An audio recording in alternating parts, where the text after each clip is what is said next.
Hi there. Thanks for joining me on Rethink Real Estate for Good. I'm Eve Picker, and I'm on a mission to make real estate work for everyone. I love real estate. Real estate makes places good or bad, rich or poor, beautiful or not. In this show, I'm interviewing the disruptors, those creative thinkers and doers that are shrugging off the status quo in order to build better for everyone. If you haven't already, check out all of my podcasts at our website, rethinkrealestateforgood.co, or you can find them at your favorite podcast station. You'll find lots worth listening to, I'm sure.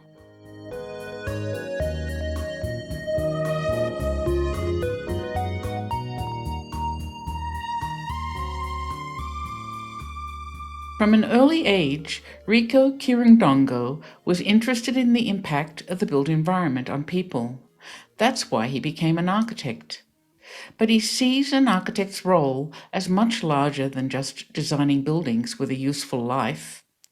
He believes every architect has an obligation, a responsibility to engage in a civic conversation for design justice, to absorb the history of a place and the needs of the current community in a meaningful way into each and every design. Recently, Rico became Interim Director at the Office of Planning and Community Development for the city of Seattle, the city he has lived his life in, and this role feeds his soul. Here he can push harder for what he believes in. Positive results are already rolling in. Please listen in to hear more.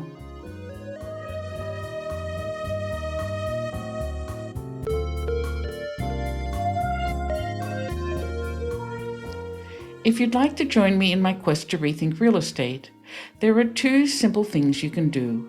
Share this podcast and go to rethinkrealestateforgood.co, where you can subscribe to be the first to hear about my podcasts, blog posts, and other goodies.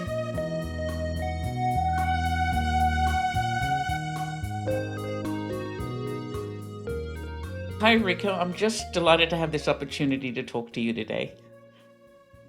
Morning. It's very early for you, yes.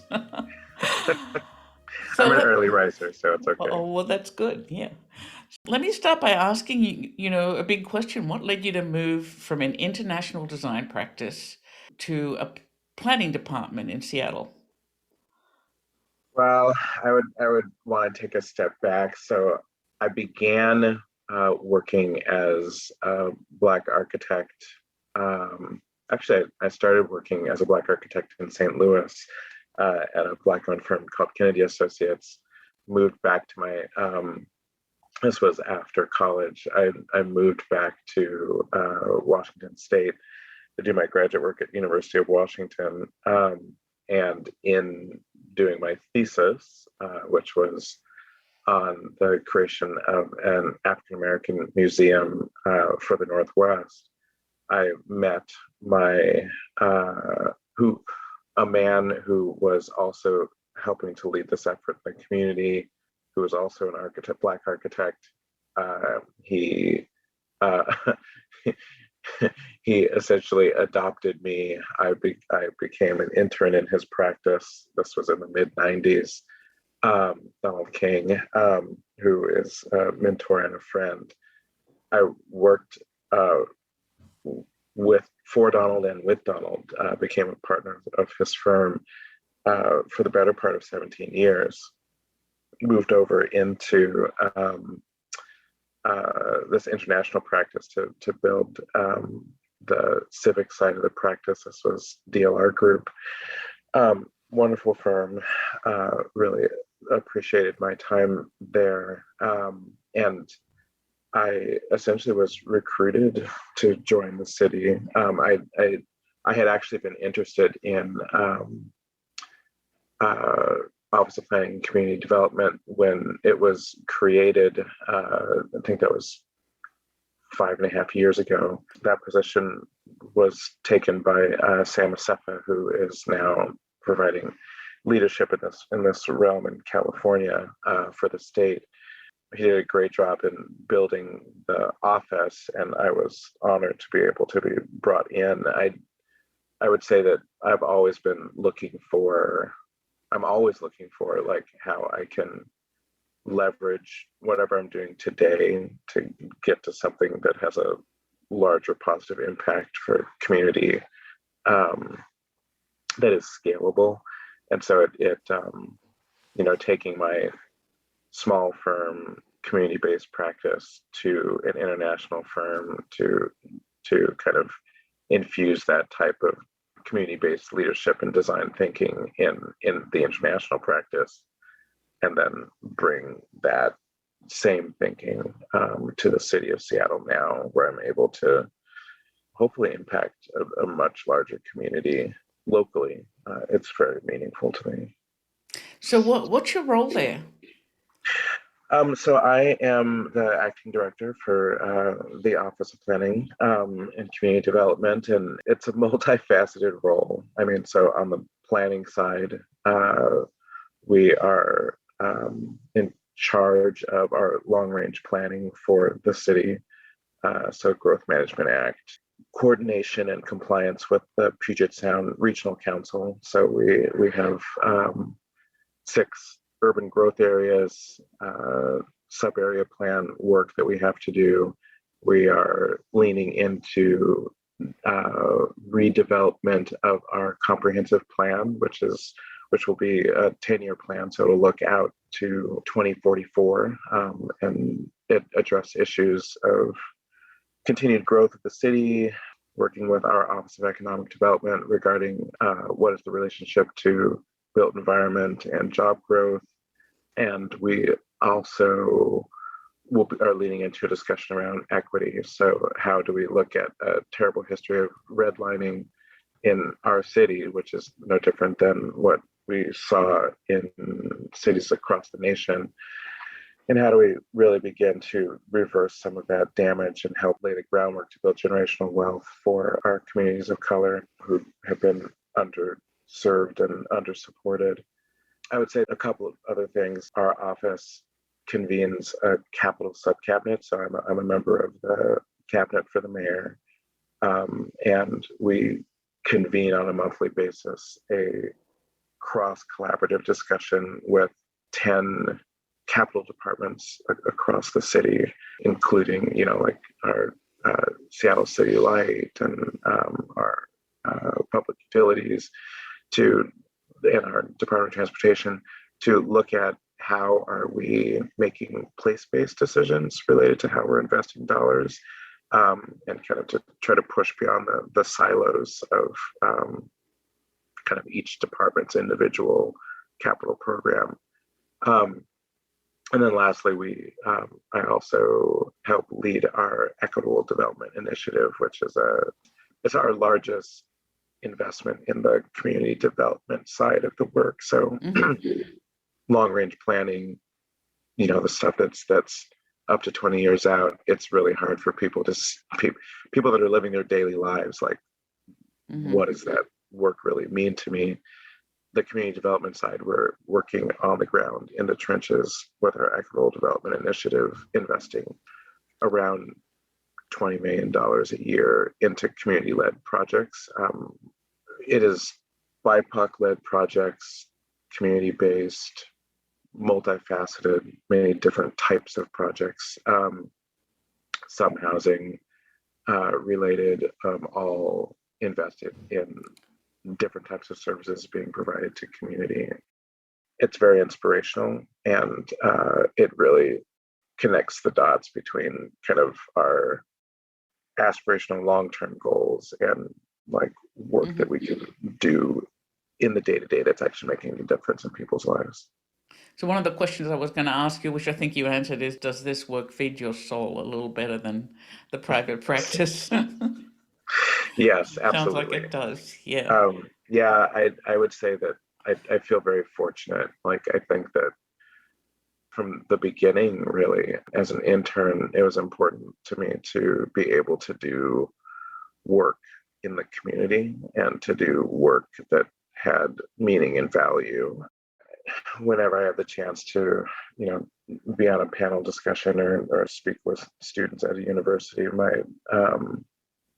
my message has been that, you really can't wait for a tomorrow that you're never going to get to. And if there's something about which you're passionate or that brings you a sense of purpose or meaning, it is important to try to lean into that, like in real time, like in your day to day. And it doesn't mean that you can have that meaningful value in your work every single day necessarily. I mean, there are certainly days where the work is just hard and difficult, but like this job does get me out of bed every day. I completely agree with you. So, I think architects are in a unique position that they really do need to think in advance, like 10, 20 years. So we're sort of trained to think about what a piece of land can become 20 years from now. So it's sort Yeah. of a very natural shift to add a little bit more to it, right? Yes, absolutely. I think that, so my thesis um, in graduate school was, my thesis chair, George Rolfe, was an urban planner, and provided leadership for our school, for the department. Actually, he was also the first ED for the Pike Place Market, which I was chair for 3 or 4 years. I was on the board for 7 years. But the thesis at the end of the day was around development of a large city block, turning it into housing, and this African American museum, which we actually had the good fortune of being able to work with Donald King to see that project into reality with the city and the community. I think it was a decade after the thesis was completed. But as a student, what was foundational for me was that the project, while important, started with a analysis of the neighborhood and the city and context.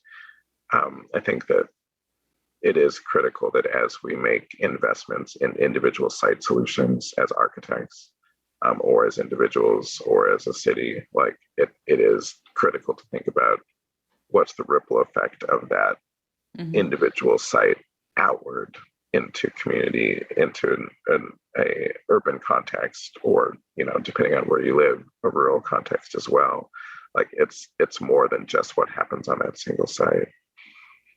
Yes. So, this brings me to the architecture profession and an architect role. And is the profession of architecture and planning becoming more focused on equity, or does it have a long way to go? How can we make that profession sort of reflect on this more? I suppose I'm coming from this. I also taught in an architecture school, and I found it to be startling how little students were told what they could do with this knowledge they were learning. I think architects are sort of uniquely trained and have the capability to do all sorts of things with that training, you know. But it feels to me like architecture, the iconic building architecture has got to shift a little, right?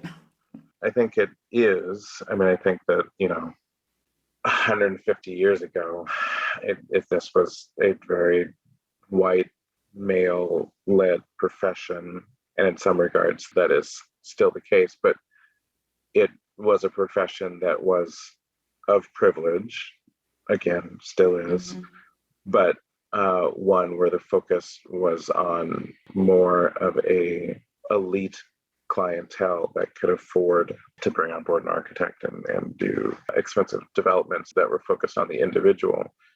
I think that what we have seen is the beginnings of a shift, where we really are architects are servants to the community. I was recognized by the American Institute of Architects as a citizen architect in 2011 and again in 2020.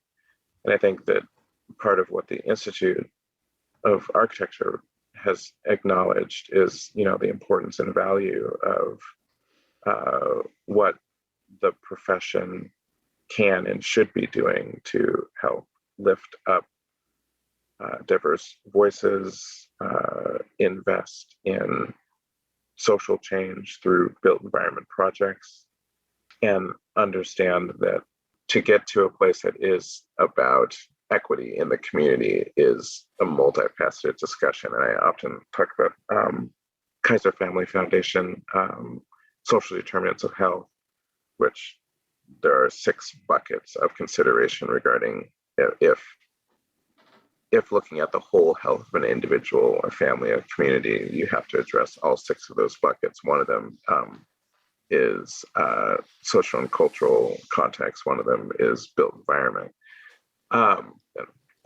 food, health, healthcare, access to good education. And so I think that we hold one of those pillars as architects. And I do think, in 2020, with the horrible atrocity of George Floyd's death, and kind of the elevation of the critical issues around how people of color have been disrespected and held down for centuries. You saw a lot of architects actually asking the question, what can we do to be of value, to make a difference in this discussion? And I think that we are now doubling down on trying to answer that question. I mean, I think it is about being an ally. I think it is about being a support. I think it is about kind of transfer of wealth from those that have to those that do not. And that can be done through built environment projects. When you think about a space or a place that's being designed, what elements do you think are critical for it to become more equitable? This can be hard depending on the project type. I think that looking at the context of a place, I mean, you have to start with what is the history of that place, right? Like, who did the land belong to? We in these United States have stolen land from our indigenous population, and that is a burden that we need to carry forward in the work and looking toward righting past wrongs. I think that looking at a context of place, you have to look at the generational history of that place, how that informs site and context, and then what is the community, resident community that is there in the present, and how might they be affected by whatever the built environment project is that is being proposed, and what is the opportunity for that resident community to be invited into the conversation and the process for visioning for redevelopment of a site. I think that depending on what the type of project is will determine on what the community role is or can be in that project. But I think that it is critical for us as architects to ensure that the community does have a seat at the table.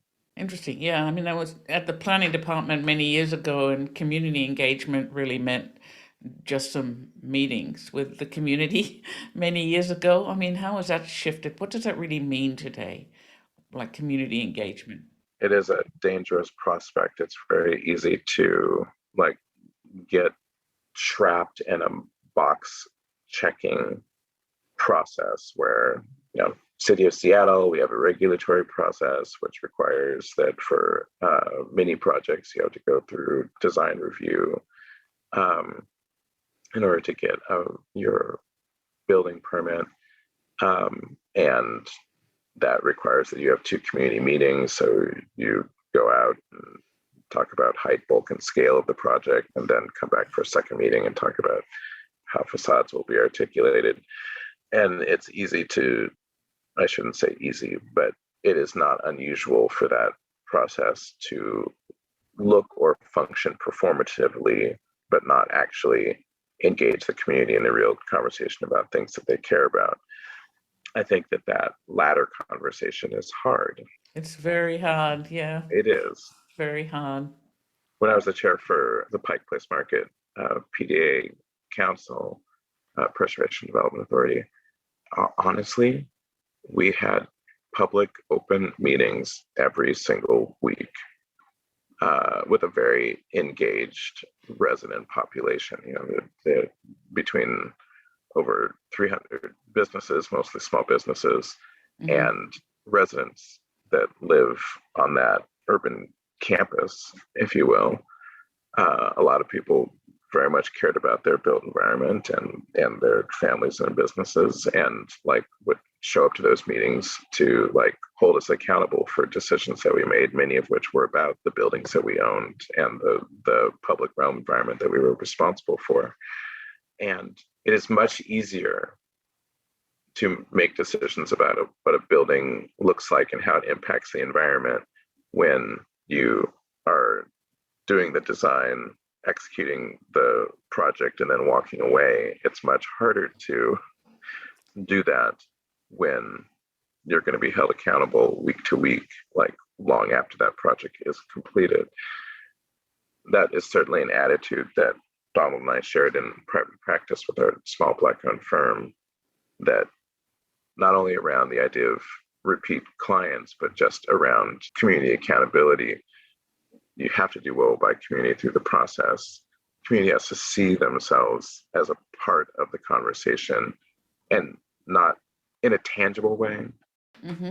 There was a project that I worked on where the part of the call and response with community got to a place where we really had to have a very explicit conversation about, this is what we hear you saying that you need, this is what we can do, and this is how that input is being incorporated in build form in the project, and this is what we can't do, and this is why we can't do it. I think so often we're afraid to be honest or transparent Mm-hmm. about what we can and what we can't do and what the whys are, because then we can be criticized, or like someone might not agree with us. But the reality is that is the only way. Yes. By have an honest and transparent and real conversation with people, can we build trust and actually do well for Yes. ourselves and on behalf of community. The question I always have is, this is a very high resource intense activity. And for the thousands of little projects going on with small developers who don't have the capability to have that sort of continued conversation, I wish that there was someone building resources for them, because I think often that community activity can be perfunctory when you simply don't have the ability to manage it, right? I mean, if you're a big developer and you set aside a bucket of funds and time and you can plan for someone to be managing that, you can get it done. But if it's something small, which could matter equally, right? It's difficult. Yeah, I mean, I appreciate your point, and I do think that for smaller developers, it is important to be able to provide a small development community. I've been in conversations with an organization called LISC that Oh yes, I know Lisk. does large investments in the community nationally. Um, Locally, they are engaging in a program to invest in small BIPOC developers, figure out where they are in the development of their practices, and then how they can help provide them resource, grow their capacity. Like I said before, that level of community investment that is meaningful is hard, but I think that if authentic,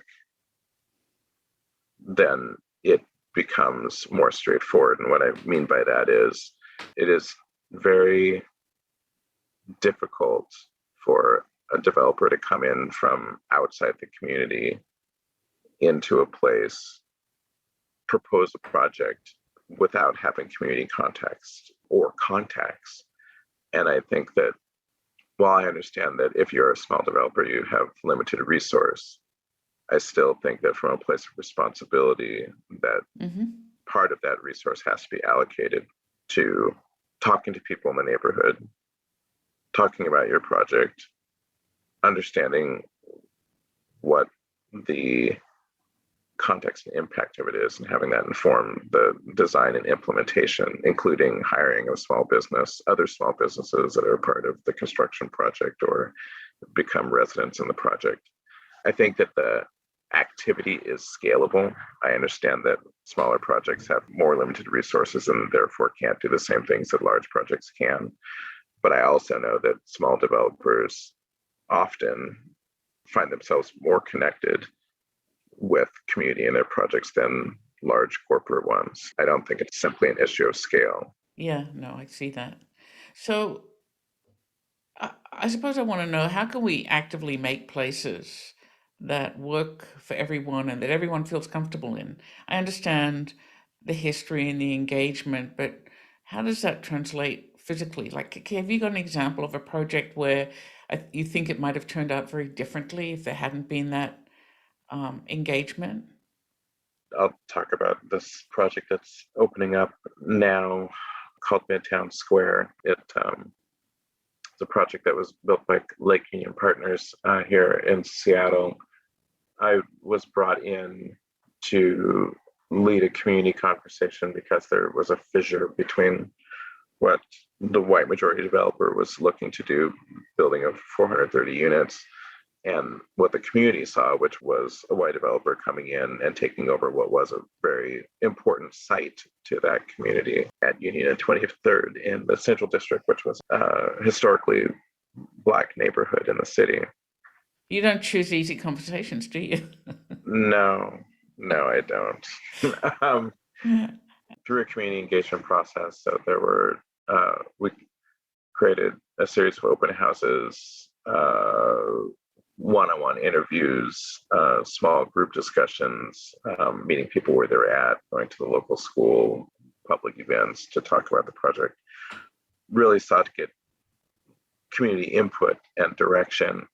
What we built was an art program for the project where we brought in 8 locally connected BIPOC artists that transformed both site and building. Like the facades of the building actually were turned into canvases for artists to transform. And what we ended up with is a destination location at that intersection now, where in addition to the art program, we created a new not-for-profit at the Prominent City Corner, which is dedicated to the artist community, largely Black artists. There's a place for artists to sell their wares. There is artist residency location. There's a gallery, none of which was conceived of in the original project. And the ground floor of that building, both the interior courtyard and the 2 prominent facades that face major street fronts, will be filled with Black-owned businesses. And so the transformation of the public realm is both bringing back businesses that were pushed out of that portion of the neighborhood, and also creating opportunities for new business or expanded business that's contributing back to the generational wealth of the owners of those businesses. That's a remarkable outcome, and it's a Yes, very lovely one. I can picture it. And was the developer happy with this outcome? very much so. And I have to say that I feel like we were very fortunate to, and transformation happens over time, right? They had done 2 other projects in the neighborhood that had no investment in a community conversation, at least not one that was evident or one that was felt and understood by the community being impacted. To see this developer lean into a different process. And to be clear, like, it began because the city of Seattle, through the regulatory process, said, yes, we understand what you are trying to do, but the community is not aligned with you on this project, and you're going to have to go fix it, figure it out. That's a great role.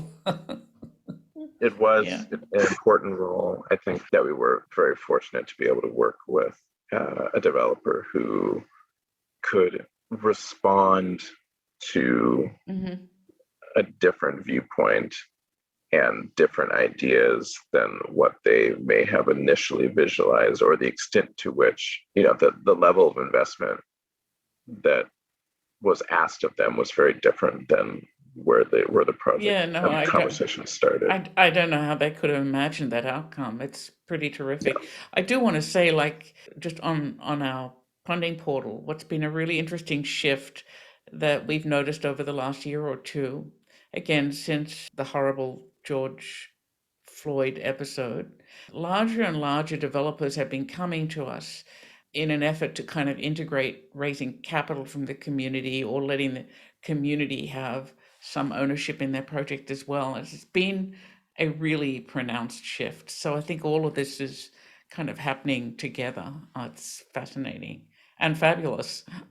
And even on that project, and so we now that I'm on the city side, like I get to see it from the other side of the table, like the new not-for-profit applied to the city for funding for their tenant improvement, Hmm.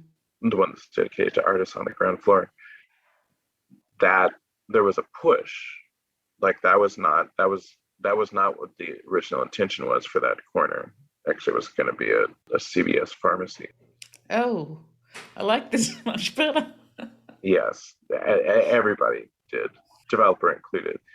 But the big push there was a condominiumization of the building, Hmm. where that ground floor unit is now owned by the not-for-profit and providing generational wealth Hmm. to artists that will be involved with that collective, which was again not what was originally how it was not what was originally conceived by the developer. And so there is a big push that we are making, at least in this work that we're doing through the EDI program, to ensure that monies that are being invested, the properties are held by community members, by Yeah.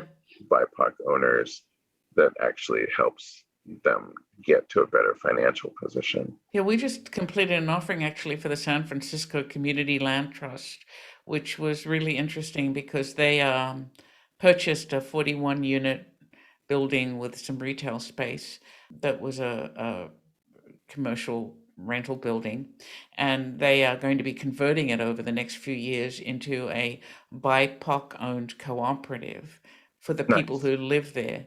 Very complicated project, but we actually helped them raise money. Although they didn't need the money for their business plan, they wanted to let the community invest in there. Are so many people out there who want to help. It was very interesting. The return offered was low, but that doesn't matter to some people. Yeah, we're hoping that we're going to raise. I mean, that was probably one of the best do good projects we've ever done. I thought it was a pretty amazing project. So I think, more and more of this is happening, which is just in all sorts of ways, which is just fabulous. So I wanted to talk to you about the Waterfront Seattle Park as well, but we may have run out of time because that's a huge project that looks amazing. Yeah. And I know you were involved. And Yeah. how did that impact the outcome of what's being built, I suppose? So I was recruited to join the Pike Place Market uh, Council, in large part because a parcel, Pike Place had one remaining parcel on our campus, which was able to be developed. And it was essentially an early win for the waterfront project, which is headed up here by Marshall Foster, Office of Waterfronts and Civic Projects. That opportunity was to develop a site that contributes to the Pike Place market in creating a huge plaza that allows you to look out over the waterfront and the city, and that's a public gathering space. Added farmer and market stalls that became an extension of marketplace for us. But well, and created 10,000 square feet of makerspace for businesses. But underneath all of that, and this was important for the waterfront project, we built 300 parking spaces, which were part of a replacement. There was a study done as part of the environmental impact statement for the waterfront project that acknowledged that I believe over 600 spaces were being lost in the redevelopment of the waterfront, and that was a critical impact to the downtown community. And so Pike Place Market essentially answered an RFP from the city for replacement of a portion of those parking spaces. So below the project and visible to anybody that comes to the market, we have provided a solution to a need for the waterfront development. It's not what drives the placemaking, but important for the functioning of the downtown. On the placemaking side, the market front project, that's what we call it. It was the first development, and I would call it a public-private partnership, right? Because half of the 34 million was committed into that project by the city. The rest of it was committed and developed through funding from our Pike Place Market Foundation. And the PDA did a large bond funding to fund the project and tax credit financing.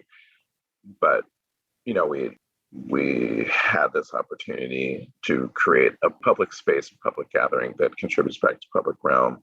And it is the first stage of creating a bridge from the Pike Place Market site across to a future aquarium expansion, Seattle Aquarium, that then takes you down to the new waterfront. Our project is great. The development, once it's complete in entirety, is going to be incredible, including the overlook walk, which connects from the waterfront up into the market. It has been very complicated, many voices, a huge vision that was the Office of Waterfront bringing together the entire city to be a part of that visioning process. It's been an honor to be able to be a part of that. Interesting. Yeah, the many voices is scary, but it sounds like you manage them very well. I do the best that I can. And, I think that now being at the Office of Planning and Community Development, I have a benefit of having, 44 staff that are all very invested in this vision for equity, leading with equity, and kind of doing right by community. And so this is work. I mean, to be clear, we are the city of Seattle as an entity is over 11,000 employees. And so we're a very small complement, but we are leaning into what does transformation look like for the city, and how do we do this work in a way where people have voice and can be seen. And it is hard work, and it does take a village. But I feel like we are starting to make some headway. So one final question. What's your big, hairy, audacious goal? It's a good question. I mean, the honest reality is that I think that on this conversation of generational wealth, that we have a responsibility, both as a city and as a nation, to look at harms that we have caused for the Asian community, for the Black community, for the Indigenous community, for the immigrant community, and ask ourselves, how do we change policies that we have in place, built environment and otherwise, economic investment, to get our communities of color to the place that they deserve to be. And what does that mean? That does mean investing and curating a authentic discussion in each of those communities to ask what that means of the communities that we are engaged with. And then we have a responsibility to act to support those needs. That is not an easy thing to do, but it is a responsibility that we have. And it's something that I have been committed to since I started. I got into architecture because I saw how much built environment affected people, myself included, and how you could get to transformational social change through built environment projects. That is one piece of the puzzle, but the reality is that we have a lot of work to do to get us all to a better place. And I am really excited about it. I mean, it is hard work, but it's what gets me out of bed every morning. Well, I've really enjoyed this conversation. And honestly, if every single large development ends up with an outcome like that nonprofit on the corner, that would make change pretty rapidly. Absolutely. That would be a fantastic thing to see. So thank you very much for your work. I really enjoyed this. Thank you. Listening to Rico talk about just one project was inspirational. If one developer can move plans for a retail space from a CVS to a community-owned arts building, then just imagine what an army of them can do.